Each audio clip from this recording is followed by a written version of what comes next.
There's this person.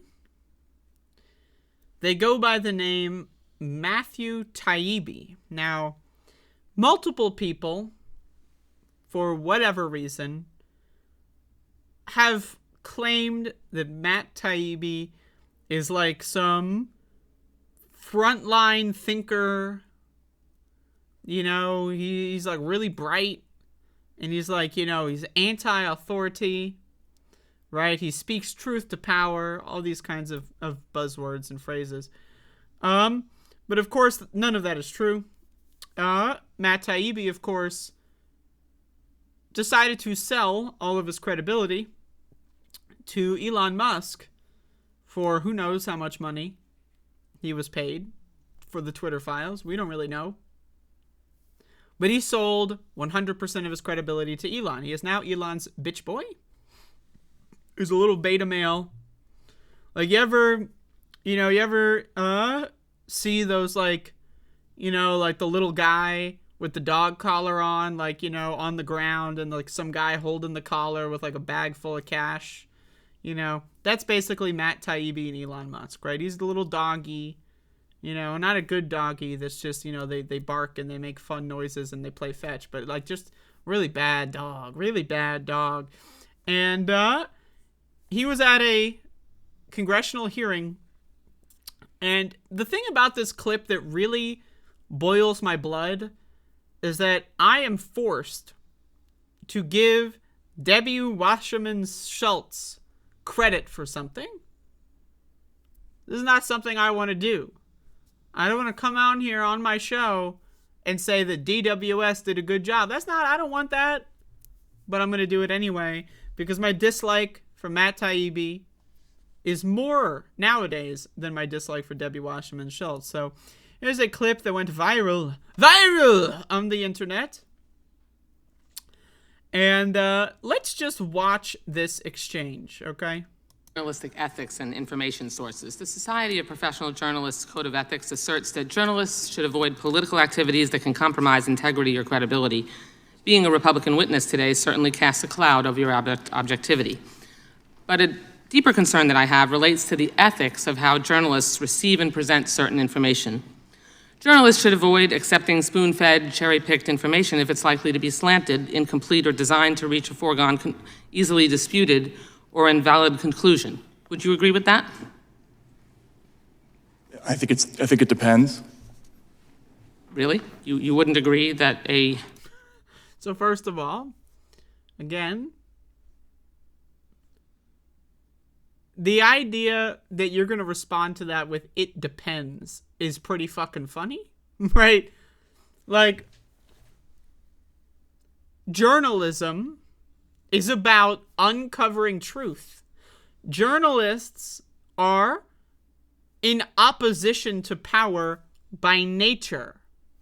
If you consider yourself a journalist and you are doing a press conference on behalf of the powerful, that's not journalism. That's public relations for whoever you're giving public relations to. You know, there's PR firms out there, right? PR firms and news agencies and journalist outlets are not the same thing. Okay? So it does not depend. To correct Matthew Taibbi, does not depend. Journalists should avoid spoon-fed, cherry-picked information if it's likely to be slanted, incomplete, or designed to reach a foregone, easily disputed, or invalid conclusion? Congresswoman, I've done probably a dozen stories involving whistleblowers. Every reported story that I've ever done across 3 decades involves sources who have motives. Every time you do a story, you're making a balancing test between the public interest. Reclaiming my time. Thank you very much. Okay. I ask you this because before you became Elon Musk's hand-picked journalist, and pardon the oxymoron, you stated this on Joe Rogan's podcast about being spoon-fed information, and I quote, "I think that's true of any kind of journalism," and you'll see it behind me here. "I think that's true of any kind of journalism. Once you start getting handed things, then you've lost. They have you at that point, and you got to get out of that habit. You just can't cross that line." Do you still believe what you told Mr. Rogan? Yes or no? Yes or no? Yes. Good. Now, You crossed that line with the Twitter files. No. Elon Musk, it's my time. Please do not interrupt me. Elon Musk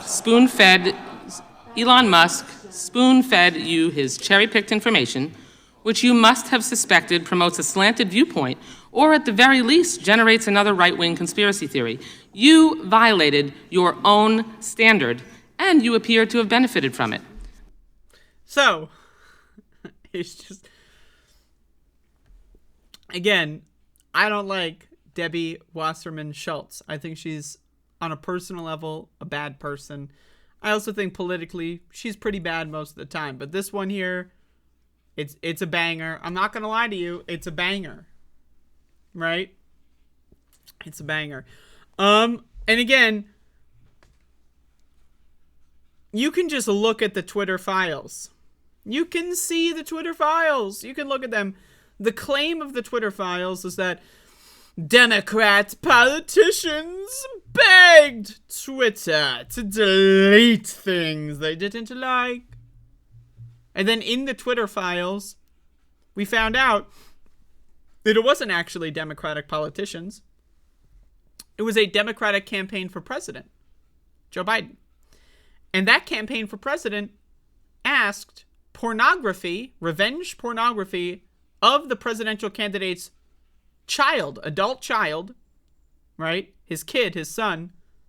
That's all they asked to be taken down, was revenge porn of his adult son. Then, in the Twitter files, this was not marketed by them, and they probably failed to remove it. They should have removed this.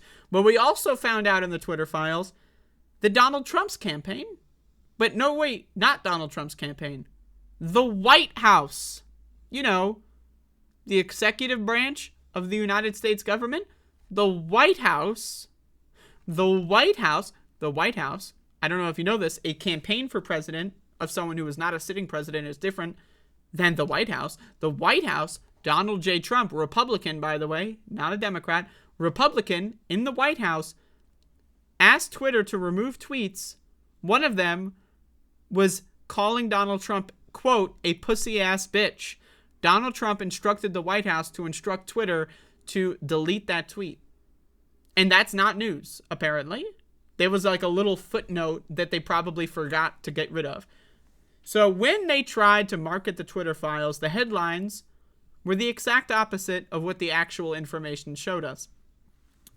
And so, by definition, this is a cherry-picked argument. By definition. Now, again, they failed to pick the right amount of cherries, but it is a cherry-picked incident here, where their claim was that Democrats they have undue control over Twitter or whatever, and then they accidentally also posted that, no, actually, Democratic politicians are different than Democratic campaign people that are not elected representatives. So Democratic campaign workers actually asked them to take down revenge porn, which is already illegal in most states. Not most states, actually, but some states. And then also, on the other end, we found out that the White House, actual government, institution, whatever. But so that is, by all definitions, Debbie Wasserman Shultz is correct here.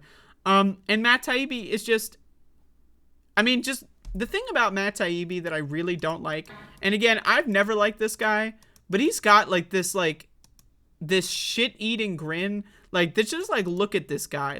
The way that he thinks that everything he says is nailed it, right? And he's just just the way he looks when he talks, I'm not gonna lie to you, it triggers the shit out of me, because this is how professional liars behave. Is they always speak in punchlines and sound bites, and they'll just lie just for the sake of lying, just for fun, just to lie, just to see if they can get away with it, look at Anthony DeVolder, for example, elected member of Congress, right? So he just has that shit-eating grin all the time. As soon as he walks off the set, he just goes into the bathroom and gobbles up all the turds, he gets a plunger, plunges the turd.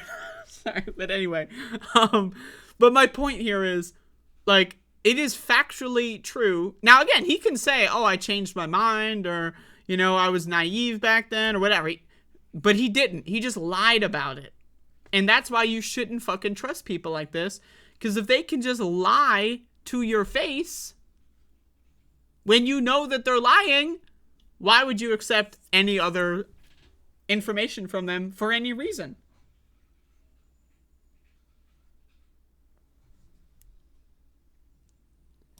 So anyway, there you go. Heartbreaking. The worst person you know made a great point.